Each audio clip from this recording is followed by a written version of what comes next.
Baik, kita mulai Bapak Ibu.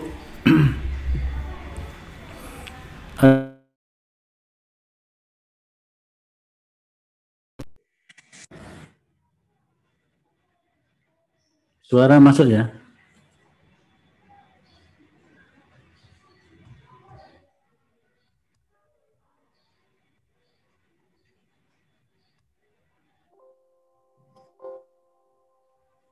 Dicek dulu suaranya. Oh, udah masuk.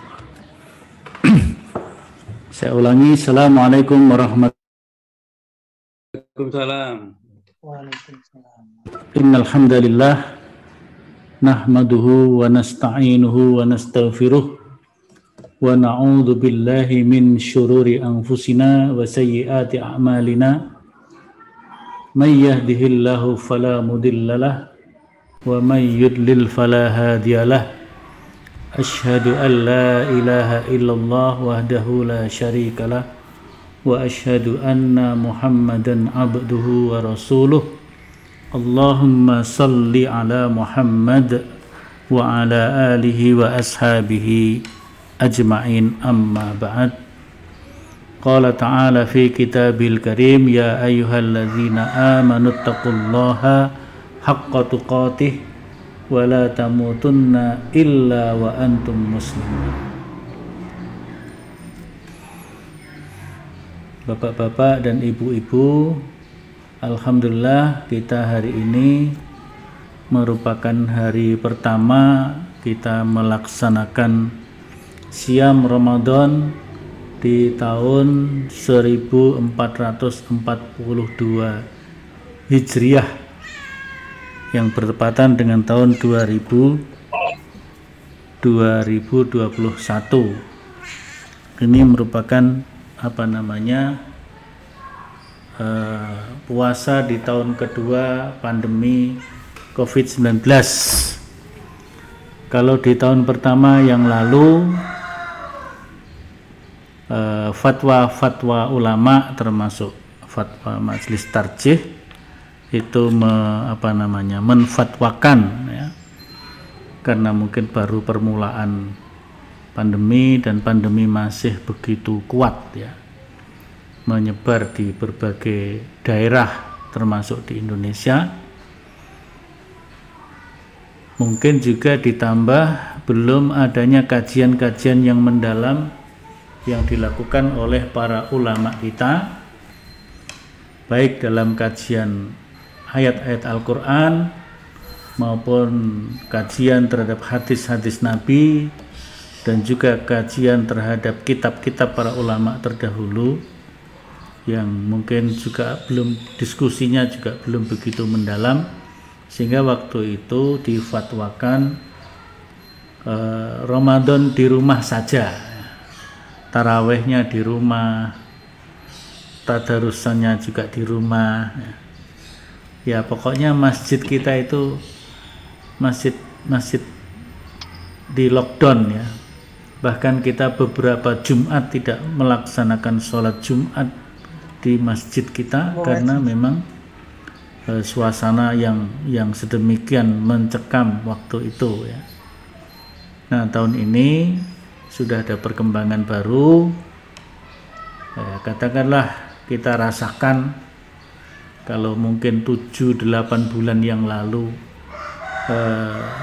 suara sirene ambulan itu saling bersautan antara ambulan yang satu dengan yang lain, mungkin setiap 10 menit, setiap seperempat jam itu ambulan terus gitu ya. Maka mungkin 4 bulan terakhir ini sudah kita rasakan tidak lagi sirene mobil ambulan itu gayung bersambut satu sama lain. Mungkin tidak setiap hari sudah ada ada hari-hari yang tidak ada ambulan lewat di sekitar kita. Kalau dulu seperti itu, sehingga Ramadan betul-betul dilaksanakan di rumah saja.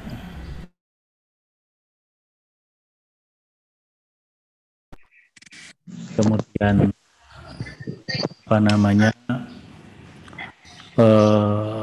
tadarusnya juga begitu, dan seterusnya dan seterusnya. Ya, kita syukur di Ramadan tahun ini PP Muhammadiyah juga sudah memfatwakan bahwa pelaksanaan sholat tarawih bisa dilaksanakan secara berjamaah di masjid-masjid kita, tetapi tetap melaksanakan atau menerapkan protokol kesehatan.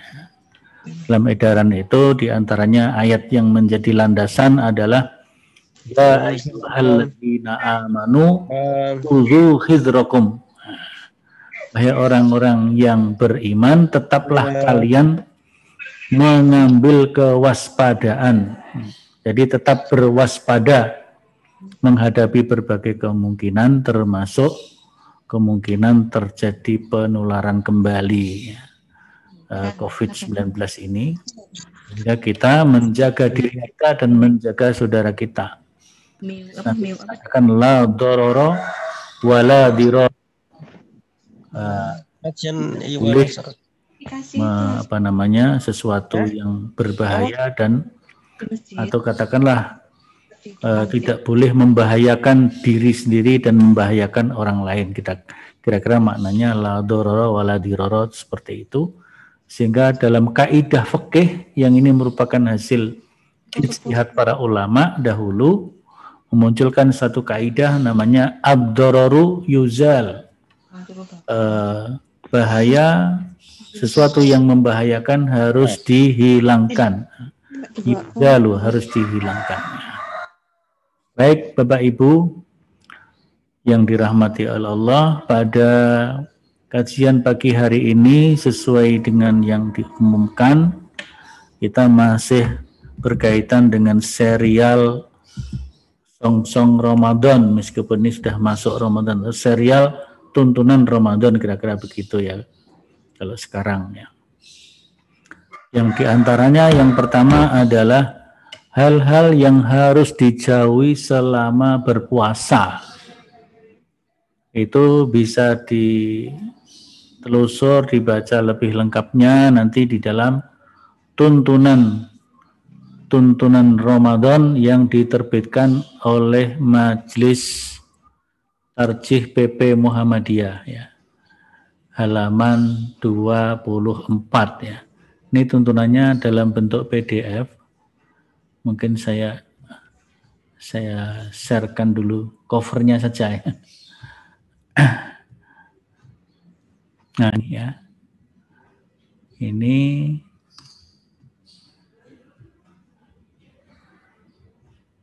sudah kelihatan ya? Sudah Pak Ustadz. Ini tuntunan ibadah Ramadan di masa darurat COVID-19. Nanti mungkin saya share di ruang chat ya. Mungkin yang ingin mendownload silahkan.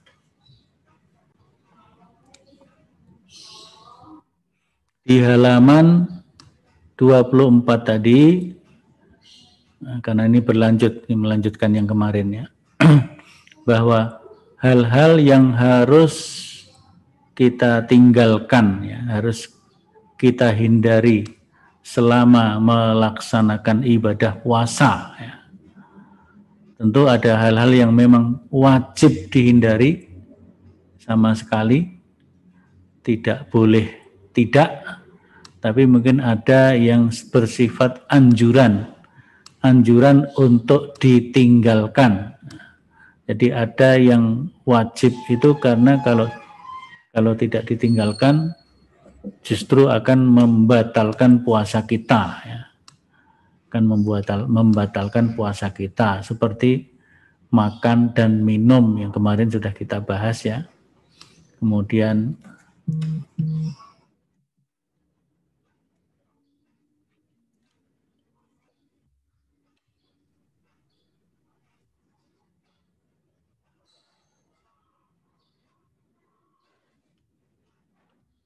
ya, baik, instruksinya Pak Mujib ya. supaya semuanya memute-kan dulu ya. Nanti kalau tanya jawab baru di-unmute. Jadi hal-hal yang harus dijauhi selama puasa, kalau yang kemarin adalah hal-hal yang membatalkan, itu mesti harus, itu wajib harus dijauhi ya. Tidak bisa tidak, karena kalau itu kita amalkan, kita laksanakan, maka puasa kita menjadi batal. Nah, sekarang ada hal-hal yang harus dijauhi yang sifatnya adalah mengurangi nilai puasa, Yang pertama, hal-hal yang harus kita jauhi ya. Meskipun insya Allah kita semuanya sudah tahu, Bapak Ibu sudah tahu, tapi ini karena tuntunan lengkap ya kita bacakan, kita sampaikan. Yang pertama adalah berkata atau melakukan hal yang tidak sesuai dengan ajaran Islam. Jadi perkataan atau perbuatan lisan dan juga perbuatan anggota badan kita yang tidak sesuai dengan ajaran Islam, seperti berdusta, berbohong, menfitnah, menipu, berkata kotor, mencaci maki, membuat gaduh, mengganggu orang lain, berkelahi, dan segala perbuatan yang tercela menurut ajaran Islam atau al-akhlaq al-mazmumah. Nah, ini didasarkan kepada hadis Nabi Shallallahu Alaihi Wasallam an Abi Hurairah radhiyallahu anhu qala Rasulullah Shallallahu Alaihi Wasallam man lam yada' qawla zur wal amala bihi falaysa lillahi hajatun fi ayyata ta'amahu wa syarabahu. Mungkin saya share saja ya hadisnya ya, biar Bapak Ibu ikut membaca. Jadi di sini dijelaskan, hadis Nabi menjelaskan barang siapa yang tidak bisa meninggalkan perkataan dusta atau bohong dan suka mengerjakannya, wal amala bihi falaisa lillah, maka Allah tidak membutuhkan, tidak memerlukan orang itu meninggalkan makan dan minumnya. Jadi artinya Allah tidak membutuhkan puasa kita. Kalau kita sudah berpuasa, sudah berlapar-lapar, tetapi kita tidak bisa meninggalkan qaula zur, bahkan tangan dan kaki kita mendukung perbuatan qaula zur itu ya. Wal amala bihi. Maka di sini Allah katakan, Rasul katakan, falaisa lillahi hajatun fi ayyata'a ta'amahu wa syarabahu. Allah tidak membutuhkan orang itu meninggalkan makan dan minumnya. Dia tidak membutuhkan puasa orang tersebut. Artinya puasanya adalah hampa, kira-kira begitu. Hadis yang lain Nabi mengatakan dari Abu Hurairah, an Abi Hurairah qala Rasulullah sallallahu alaihi wasallam idza kana yaumu shaumi ahadikum fala yarfus yauma idzin wala yaskhaf fa in syatamahu ahadun aw qatalahu falyakul inim ru'un shaim. Jadi kalau kita sedang berpuasa, kemudian kita sedang berpuasa, yang pertama fala yarfus ya. Janganlah berkata rafas, berbuat rafas. Berbuat rafas itu berkata dan berbuat yang kotor ya, pada hari tersebut, dan janganlah berbuat gaduh. Wala yaskhab, dan jangan berbuat gaduh, artinya membuat onar, kira-kira begitu ya. Fa in syatamahu, kalau ada orang ya, yang memarahi ya, atau jika dimarahi oleh seseorang, au qatalahu, atau dimusuhi oleh seseorang ya, Maka fal yakul inim ru'un so'im, aku sedang berpuasa. Aku adalah orang yang sedang berpuasa. Ini hadisnya adalah hadis yang sangat panjang. Sebelumnya hadis ini mengatakan bahwa seluruh amalan anak Adam adalah miliknya. Kullu amali bani Adam lahu illa syam. Seluruh amalan anak Adam adalah miliknya, milik orang tersebut. Selalu kembali kepada manusianya, kepada orangnya. Illa syam, kecuali puasa, fa innahu li, kecuali puasa, sesungguhnya puasa itu milikku, milik Allah. Milik Allah. Jadi ibadah puasa itu adalah ibadah yang betul-betul kita peruntukkan kepada Allah Ta'ala, dan Allah sendiri memang juga mengakui seperti itu, bahwa ibadah siam adalah untukku, fa innahu li. Tapi yang terpenting dari konteks hadis ini adalah bahwa kita harus menghindari perkataan rafas, menghindari perkataan dusta.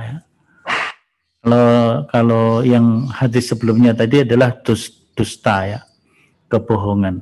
Tapi kalau rafas itu bukan kebohongan, tapi berkata-kata yang kotor ya. Rafas itu kotor, ada unsur pornonya dan sebagainya semacam itu. Nah, ketika kita berpuasa pun kemudian kita dimarahi oleh orang atau dimusuhi, diajak tengkar, maka kita menjawab mengatakan inni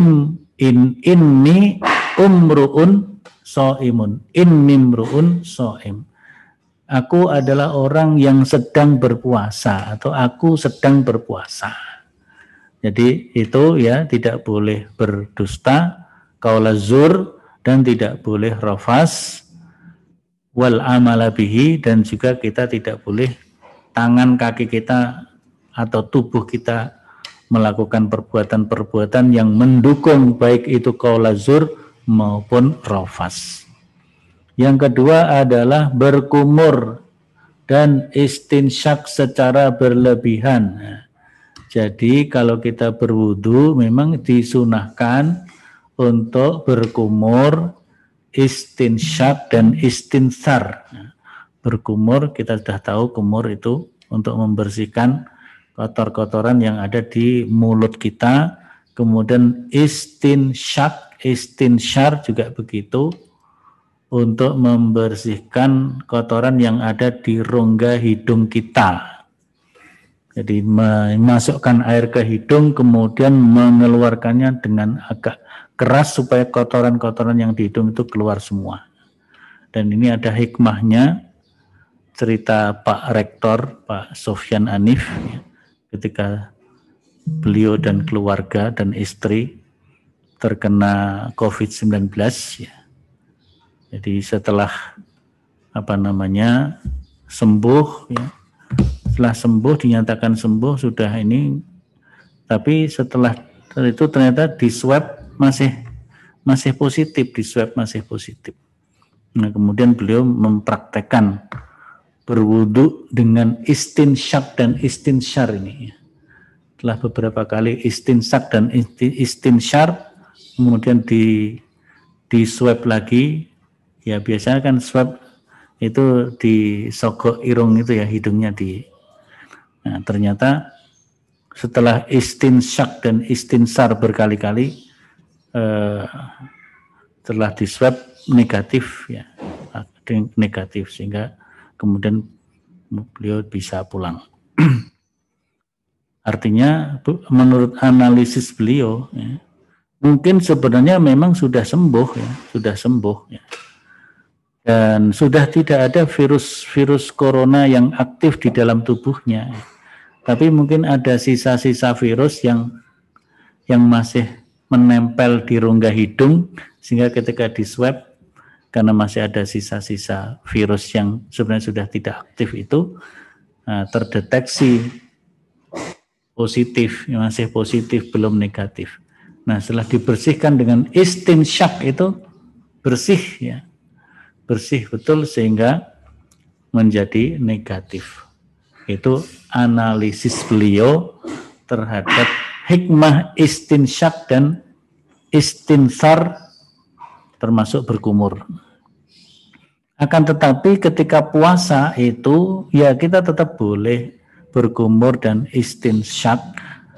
Maka di situ dikatakan jangan secara berlebihan. Berlebihan itu mungkin kumurnya banyak dan bagaimana itu ya, berlebihan kira-kira gitu. Bisa kita atur sendiri itu berlebihan dan tidaknya. Istinsyaknya juga begitu. Jangan sampai terlalu mendalam nanti kebablasan masuk ke sana ya. Jadi di sini disebutkan dalam hadis Nabi an Lakitin ibni Saburah ya. Qultu ya Rasulullah akhbaroni anil wudu. Ya Rasulullah berikan tahu kepada aku bagaimana wudu yang benar ya. Maka Nabi mengatakan asbigil wudu. Sempurnakan wudu'mu. Artinya asbig itu lebihkanlah ya. Lebihkanlah di dalam mengalirkan air ke dalam wudu. Asbigil wudu. Ya.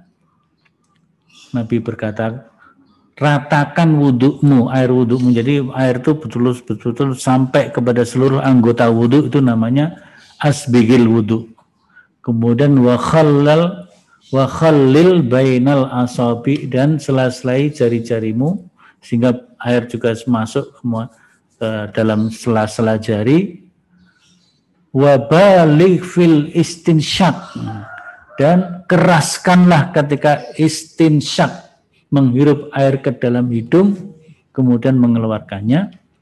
Illa antakuna shaiman, kecuali kalian sedang berpuasa. Jadi kalau sedang berpuasa tidak boleh terlalu keras. Boleh istinsyak tetapi tidak boleh terlalu keras. Yang ketiga termasuk hal yang harus dihindari, ini termasuk mengarah kepada perbuatan rafas ya, yaitu mencumbu istri di siang hari. Mencium istri di siang hari jika tidak mampu menahan syahwat. Nah, jadi kalau mencium biasa tidak dengan syahwat, mungkin Pak Sony mau berangkat ke kampus, pamit kepada ibu, mencium istri, nah itu tidak apa-apa. Jadi hadisnya an Aisyata qalat kana Rasulullah sallallahu alaihi wasallam yuqabbilu wa huwa shaimun wa yubashiru wa huwa shaimun walakinnahu kana amlakakum liirbih. Aisyah mengatakan pernah Rasulullah mencium dan merangkul saya, merangkul Aisyah maksudnya ya. Ya. Wa huwa shaimun, dia sedang berpuasa. Aisyah mengatakan tetapi beliau adalah orang yang paling mampu menahan nafsunya. Itu sesuatu yang perlu dihindari ya, supaya puasa kita menjadi puasa yang sempurna. Maka dalam hadis yang lain tidak disebut di sini, adalah rubba shaimin, ada seorang yang berpuasa, laisa lahu illal ju', laisa lahu min siyamihi illal ju' wal atos. Dia tidak mendapatkan apa-apa dari puasanya kecuali al-ju' wal atos, lapar atau dahaga. Nah, yaitu orang yang berpuasa tapi tadi tidak meninggalkan qaulaz zur, tidak meninggalkan rafas, dan sebagainya dan sebagainya yang mengurangi nilai ibadah siam. Itu saya kira hal-hal yang mengurangi nilai puasa ya. Hal-hal yang harus dihindari ini secara garis besarnya seperti itu. Rinciannya lebih banyak lagi. Kemudian berikutnya adalah amalan-amalan yang dianjurkan. Amalan-amalan yang dianjurkan atau amalan-amalan utama dalam puasa Ramadan. Yang pertama adalah qiyamul lail atau qiyamul Ramadan atau kita sebut dengan sholat tarawih. Sholat tarawih.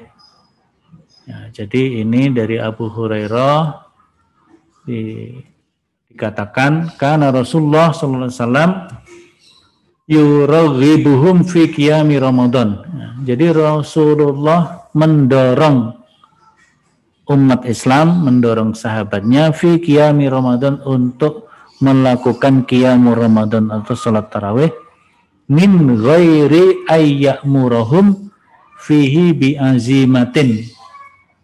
Ya, jadi Rasulullah menyuruh menganjurkan qiyamul Ramadan kepada semua sahabat tanpa perintah wajib. Jadi tidak wajib tetapi dianjurkan. Itu qiyamul Ramadan. Sehingga kemudian Nabi mengatakan fayaqul man qama ramadhana imanan wa ihtisaban ghufira lahu ma taqaddama min dzambihi. Jadi di samping ada man shoma ramadhana, ada juga man qama ramadhana, dan dua-duanya adalah hadis riwayat Bukhari Muslim. Syaikhan itu Bukhari Muslim. Jadi itu adalah hal yang dianjurkan yang paling utama, ditekankan pertama adalah yuraghibu qiyama Ramadan. Jadi menganjurkan dengan kuat untuk melakukan sholat tarawih, sholat qiyamul Ramadan kepada para sahabat, tetapi tidak sampai mewajibkan. Sehingga dalam suatu riwayat juga pernah dilakukan ya. Nabi bersama para sahabat melaksanakan sholat tarawih berjamaah. Maka kemudian mulai Khalifah Umar bin Khattab digerakkanlah sholat tarawih berjamaah ya, untuk menyemarakkan Ramadan. Ya. Pada zaman Nabi sudah pernah dilakukan itu ya, tapi tidak digerakkan dalam arti dimasifkan ya. Tapi Nabi bersama sahabat sholat berjamaah tarawih, kemudian malam kedua semakin banyak yang ikut karena mungkin gedok tular. Sahabat-sahabat itu sangat senang kalau bisa beribadah bersama Nabi gitu ya. Malam ketiga tambah banyak lagi. Nah, kemudian malam keempat juga tambah banyak para sahabat pada datang ke Masjid Nabawi menunggu sholat tarawih bersama Nabi, tapi Nabi tidak keluar. Nabi tidak keluar dari rumahnya, dari kamarnya, rumah Aisyah radhiyallahu anha. Maka paginya salah seorang sahabat bertanya kepada Nabi, "Ya Rasul, kami tadi malam menunggu kedatangan engkau, kedatanganmu untuk kami mau qiyamul Ramadan berjamaah." Rasul mengatakan, "Saya khawatir ini nanti diwajibkan atau saya khawatir nanti dianggap wajib." Ada yang memaknai seperti itu. Sehingga Rasul tidak melaksanakan lagi, tapi itu bisa diambil kesimpulan hukum bahwa sholat tarawih berjamaah di bulan Ramadan termasuk minas sunnah, apalagi kemudian digerakkan oleh sahabat Nabi yang terkemuka, sampai Nabi pernah mengatakan, kalau setelah saya ada Rasul, ada Nabi lagi, niscaya Umar bin Khattab itu layak menjadi nabi dan rasul. Artinya sahabat Umar bin Khattab ketika menjadi khalifah, beliau menggerakkan sholat tarawih berjamaah di masjid-masjid umat Islam waktu itu. Jadi yang pertama adalah qiyamu Ramadan. Yang kedua, mengakhirkan makan sahur. Nah, mengakhirkan makan sahur artinya ya di masa-masa akhir, di waktu-waktu akhir menjelang waktu subuh ya, menjelang waktu subuh. Jadi sahur tidak diawalkan. Misalnya kita sahur tengah malam, jam 12 malam sahur. Boleh apa tidak? Ya boleh saja. Tetapi itu tidak sesuai yang dituntunkan Nabi. Ya. Ini hadis dari Sahal bin Sa'id yaqul kuntu atasahharu fi ahli summa yakunu sur'atan bi summa yakunu sur'atun bi an udrika salatal fajri ma'a Rasulullah sallallahu alaihi wasallam. Ini juga diriwayatkan oleh Bukhari dalam Kitabus Siyam bab ta'khirus sahur ya. Jadi dalam hadis dari Sahal bin Sa'ad ini diriwayatkan ia berkata, saya sahur di keluarga saya, kemudian saya berangkat berburu-buru sehingga saya mendapatkan sholat subuh bersama Nabi Shallallahu Alaihi Wasallam. Ini menunjukkan bahwa Sahal melakukan takhirus sahur ya, takhirus sahur. Kemudian juga dari Abu Dzar ya, dikatakan di situ qala Rasulullah sallallahu alaihi wasallam la tazalu ummati bi khairin ma ajjalu al-iftar wa akharu as-sahur ya. Jadi kata Rasulullah menurut hadis dari Abu Dzar, la tazalu ummati bi khair. Umatku senantiasa dalam keadaan yang baik. Artinya menjadi kebaikan bagi umatku, kira-kira begitu, yaitu apabila mereka menyegerakan berbuka. Jadi kalau berbuka disegerakan, jangan ditunda-tunda.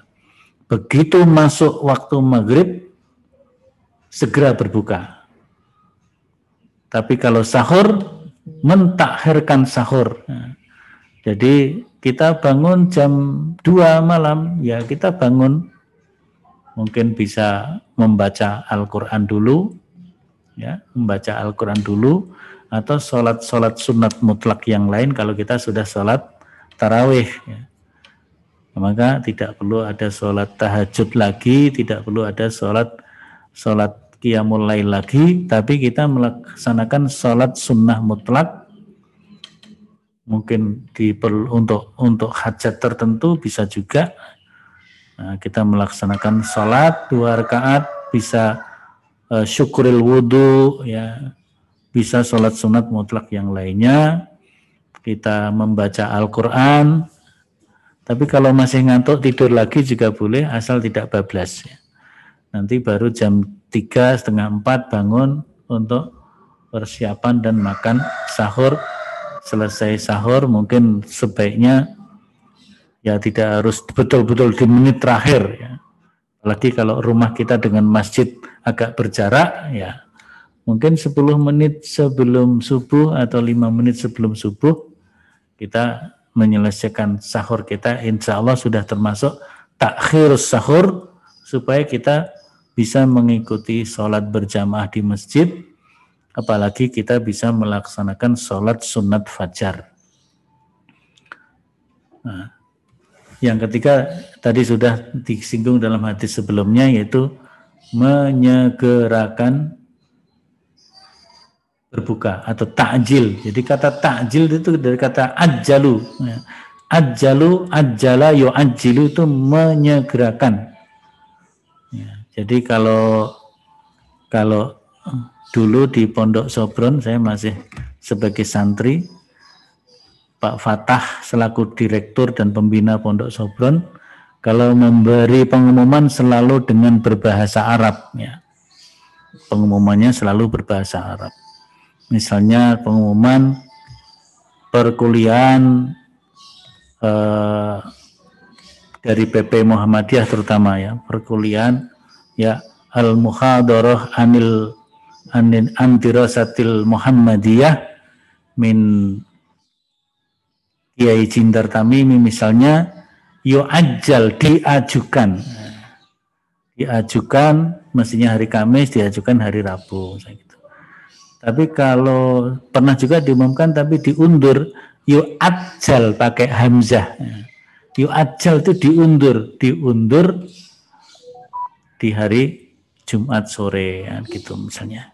Jadi takjil itu mengajukan, tapi kalau takjil pakai hamzah mengundurkan. Nah, maka kita kalau berbuka takjil bukan takjil. Nah, harus dibedakan itu antara takjil dengan takjil.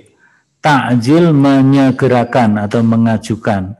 Takjil mengundurkan atau menunda. Nah, itu bedanya ain dan hamzah sudah berlawanan arti.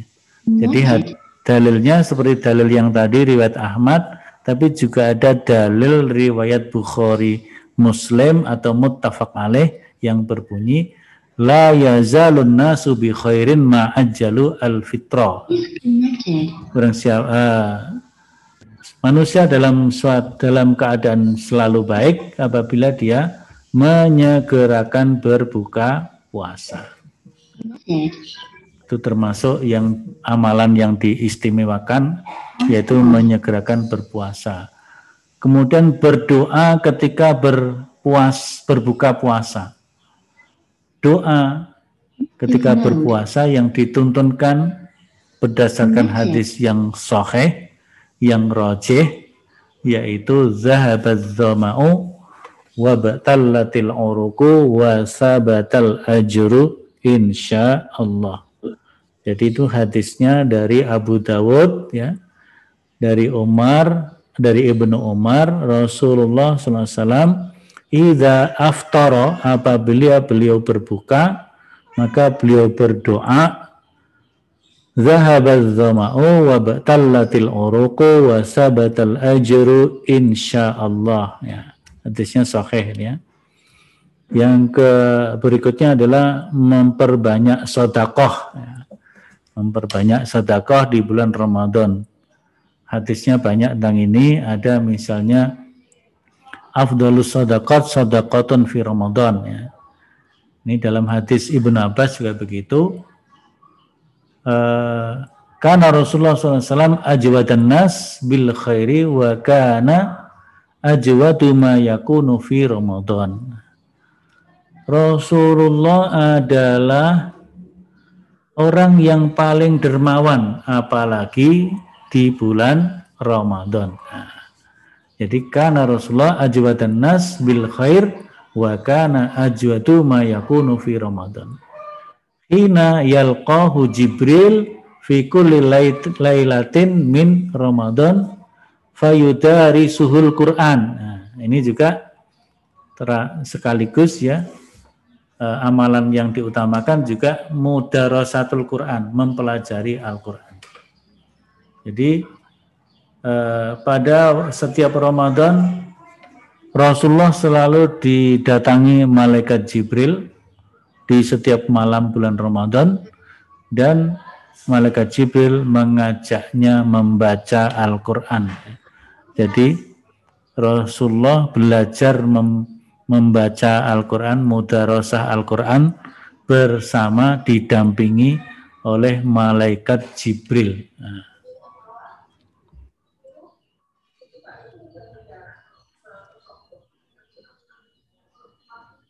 Yang keenam, mendekatkan diri kepada Allah dengan cara iktikaf. Iktikaf di masjid, terutama 10 hari yang terakhir.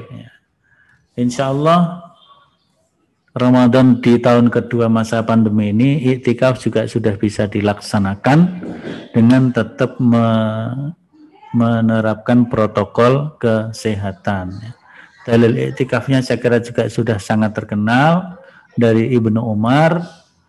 Karena Rasulullah SAW ya'takif fil ashril awakhir min Ramadan. Jadi Rasulullah selalu melakukan iktikaf di 10 hari yang terakhir di bulan Ramadan, dan iktikafnya Rasulullah itu iktikaf 24 jam kali 10 hari. Nah, kalau kita mampu begitu ya bagus, kalau nggak mampu mungkin malam saja atau siang saja atau kapan saja, yang penting kita sering melakukan iktikaf terutama di 10 hari terakhir Ramadan. Jadi di sini disebutkan apabila kondisi mewabah COVID-19 hingga Ramadan dan Syawal mendatang ya, tidak mengalami penurunan, di sini disebutkan sholat tarawih di rumah saja ya. Kemudian juga sholat berjamaah di rumah saja, termasuk kegiatan Ramadan yang lain, ceramah, tadarus, iktikaf dan kegiatannya maka tidak dilaksanakan. Tapi sekarang sudah menurun, sudah landai, meskipun tetap waspada, kita bisa melaksanakan iktikaf ya. Iktikaf artinya tetap kita memperhatikan khudhu hidrakum tadi ya. Kemudian juga memperhatikan la dororo wala diror. Jadi kalau iktikaf ya menjaga jarak dan sebagainya. Nah, kira-kira seperti itu hal-hal yang tadi, yang pertama yang mengurangi nilai puasa, dan yang berikutnya adalah hal-hal yang menambah nilai puasa. Menambah nilai puasa. Yaitu kalau yang menambah amalia keutamaan, yang pertama tadi ya qiyamul lail, memperbanyak sedekah, kemudian mengakhirkan sahur, menyegerakan berbuka, kemudian juga mudarasatul Quran. Nah, mudarasah itu bukan hanya membaca. Saya katakan bukan hanya membaca. Jadi membacanya juga penting, apalagi belajar membaca bagi yang belum lancar itu sangat penting. Mentargetkan dalam sebulan Ramadan, mungkin ada yang mentargetkan 10 kali khatam sehingga setiap hari khatam, monggo. Mentargetkan setiap 1 minggu khatam Al-Quran.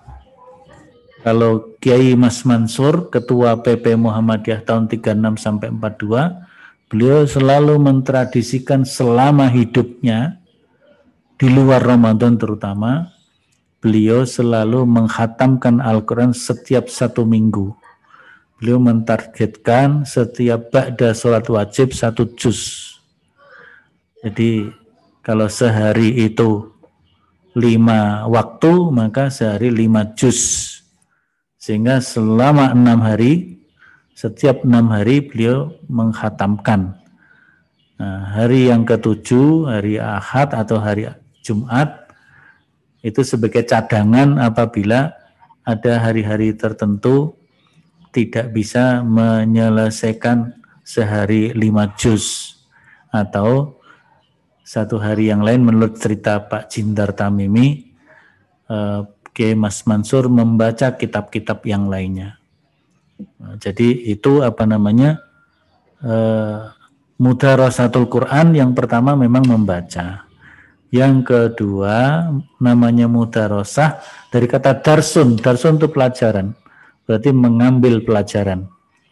Maka mudarasatul Quran alangkah baiknya kita tingkatkan menjadi kepada tafhimul Quran, memahami makna Al-Quran.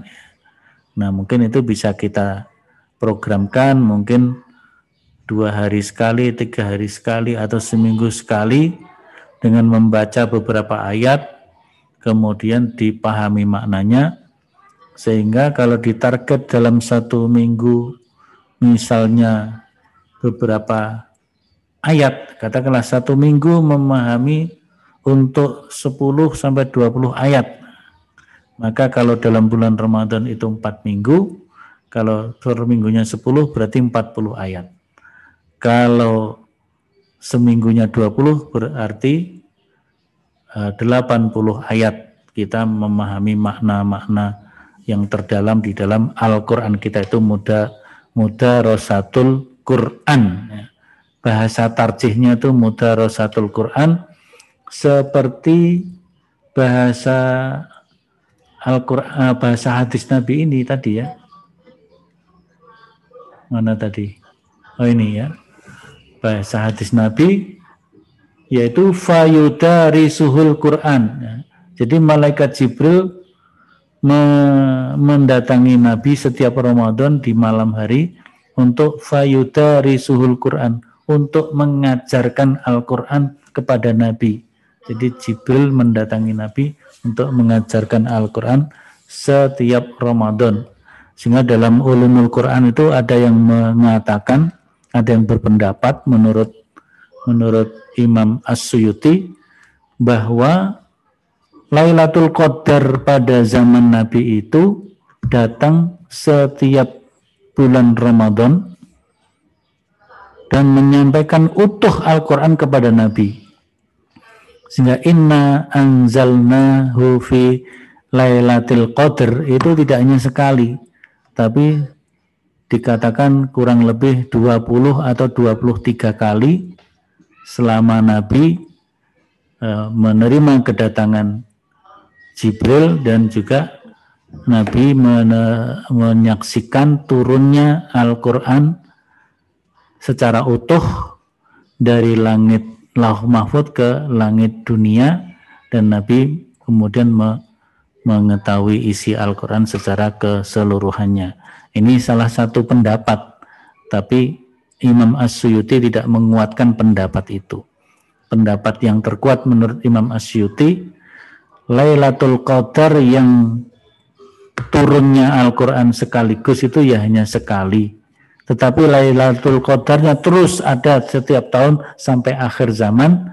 Tapi turunnya Al-Quran di Lailatul Qadar itu hanya sekali di bulan Ramadan antara tanggal 21 sampai 29 Ramadan di malam-malam ganjil. Tapi itu hanya sekali turunnya Al-Quran secara utuh 30 juz itu dari Lauh Mahfud ke Sama'ud Dunya. Kalau Lailatul Qadarnya tetap ada setiap tahun sampai akhir zaman, wallahu a'lam. Itu Bapak Ibu yang dapat kami sampaikan, dua hal pokok, yaitu hal-hal yang harus dihindari dan hal-hal yang harus kita perbanyak amalan kita dalam rangka mengisi bulan atau ibadah Ramadan. Saya kira demikian yang dapat kami sampaikan pada pagi hari ini. Mungkin kalau ada, oh ini saya lihat di chat ya, di chat sudah ada. Sebelum nanti yang akan bicara langsung, saya baca di chat dulu ya, supaya.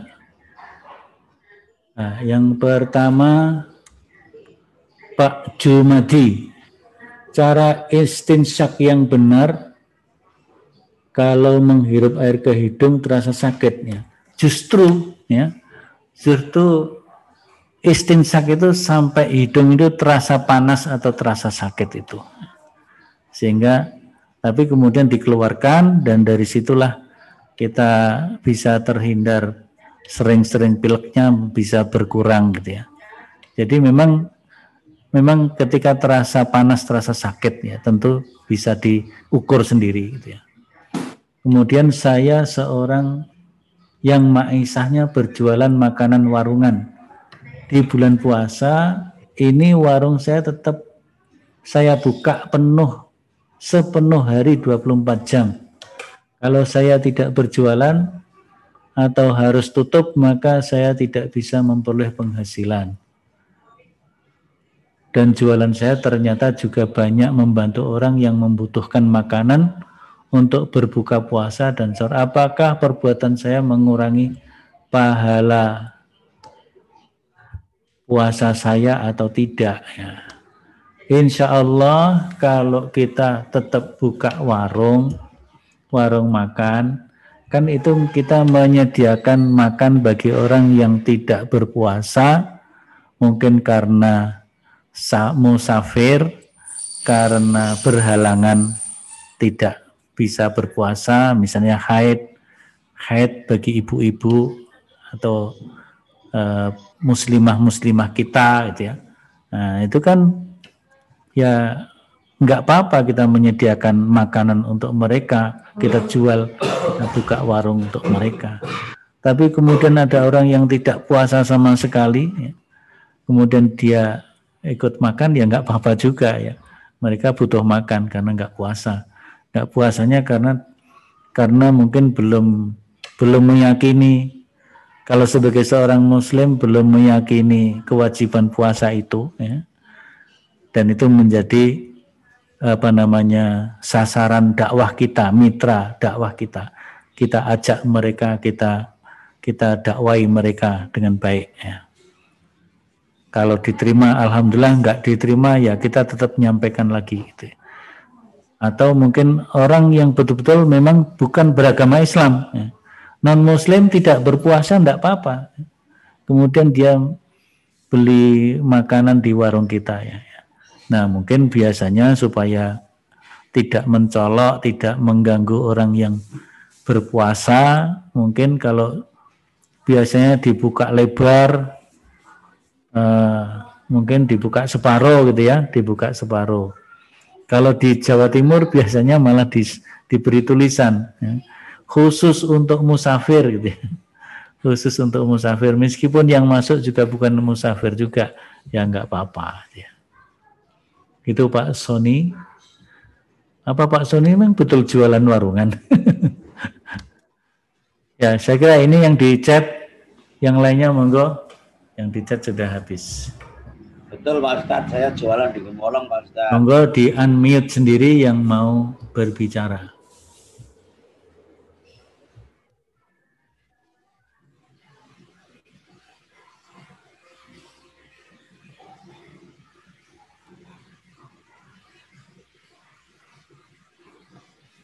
Ada yang mau menyampaikan sesuatu? Kalau tidak ada, ya alhamdulillah kita selesaikan. Nah, tentang Qiyamul Lail besok pertemuan yang akan datang kita akan bahas secara khusus tentang Qiyamul Lail ya, atau sholat tarawih ya, yang kadang-kadang masih selalu menjadi perdebatan sholat tarawih yang benar bagaimana ya. Baik Bapak Ibu, karena sudah tidak ada yang menyampaikan. Oh ya, share bukunya ya, bukunya saya share dulu. Baik, nanti supaya bisa di download, maka tidak segera saya tutup ininya.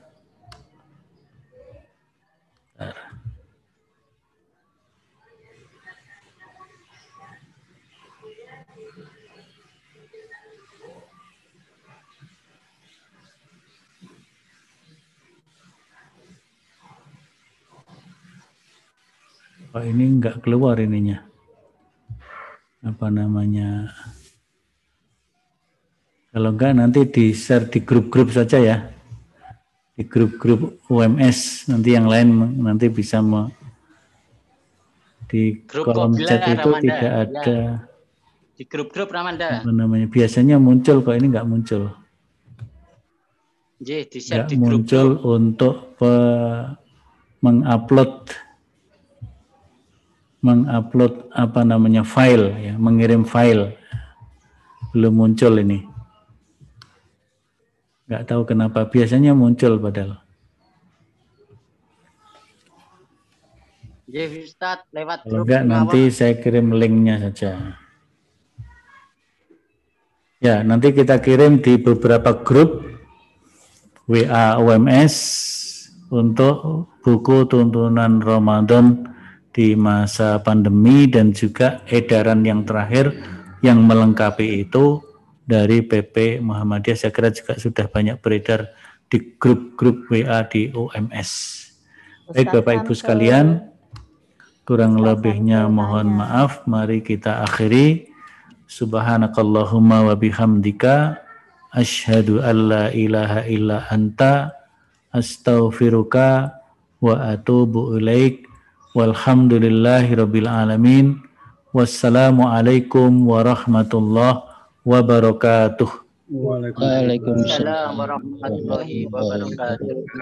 Waalaikumsalam warahmatullahi wabarakatuh. Ya Ustaz Sony Sugeng Enjang. Ji, assalamualaikum Ustadz Jumadi. Waalaikumsalam. Ustaz Samsul